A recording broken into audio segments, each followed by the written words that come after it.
Welcome to This Explainer. I'm absolutely thrilled you're here because today we are completely rewiring how we think about money. We're breaking down this incredible blueprint called the architecture of financial freedom. When most of us think about getting ahead financially, our immediate gut instinct is just, I need to earn more money, right? We pour all our energy into that top line. But today we're going to flip that mindset on its head. Instead of obsessing over bringing more cash in, we're going to look at how to construct a really solid, unbreakable system to manage what we already have. Let's map out exactly how that shift happens and why it's honestly the true secret to building lasting wealth. Okay, let's dive into this. Have you ever found yourself in this incredibly frustrating scenario? You're putting in the hours, you're climbing the ladder, hustling day in and day out, but then you open up your banking app and your stomach just drops. The account is practically empty. It's a universal frustration, and frankly, it can feel completely defeating. You kind of sit there asking yourself, I'm working so hard. Where the heck is it all going? If you have ever felt that pit in your stomach, I really want to validate that for you right now. You are absolutely not alone, and more importantly, it usually isn't a reflection of your work ethic at all. Every single day, millions of people hit the pavement. They're crowding subways, navigating busy financial districts, all working so hard to earn a paycheck. Yet, despite all this massive collective effort and all that digital money zipping around, so many of us still struggle to build wealth or even get close to financial freedom.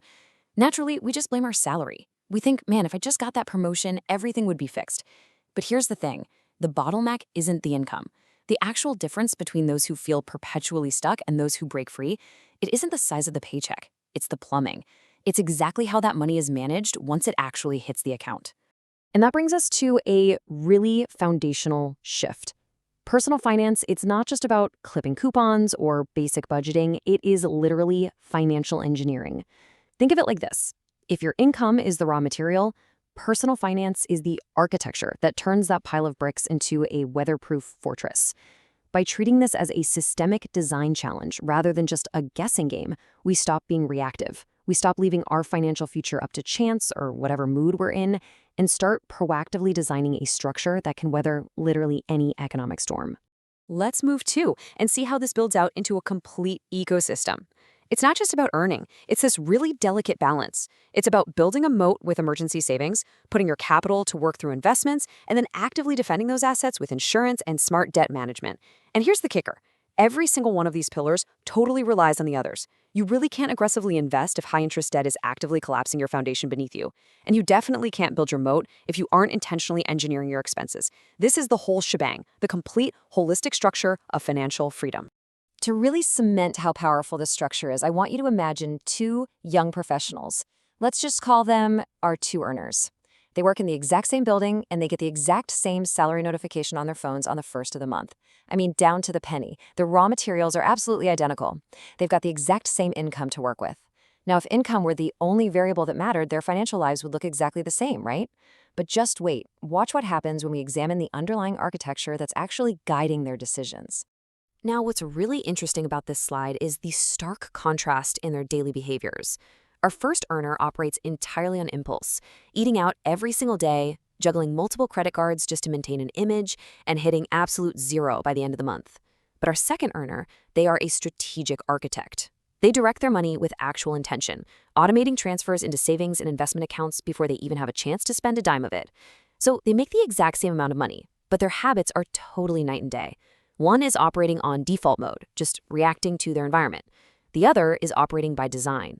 Same income, totally opposite operating systems.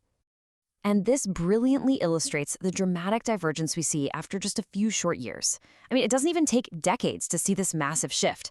Our strategic architect now has compounding wealth, multiplying savings, and just this immense peace of mind. Meanwhile, the impulsive spender isn't just stuck at zero. They are literally buried under compounding debt.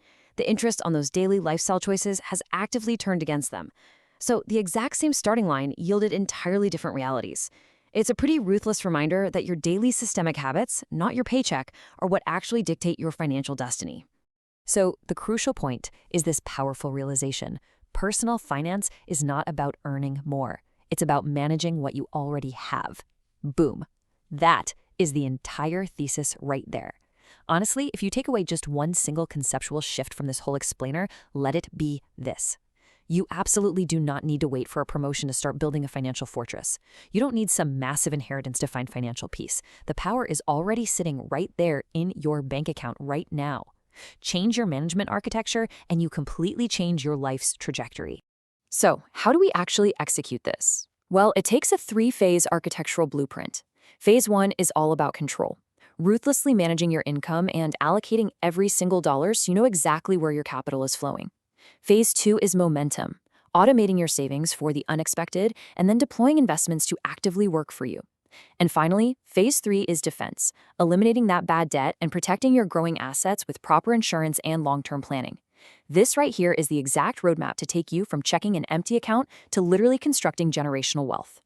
So, I want you to look at your own daily routines, your banking apps, your default behaviors. Really ask yourself, are your habits building compounding wealth or are they building compounding debt? Are you operating by default or by design? Remember, every single financial decision is a brick in your future architecture. It's entirely up to you whether you build an impenetrable fortress or just a fragile house of cards. Take these frameworks, assess your systems tonight, and start managing what you already have. Thank you so much for joining me for this explainer. Keep building, and I'll catch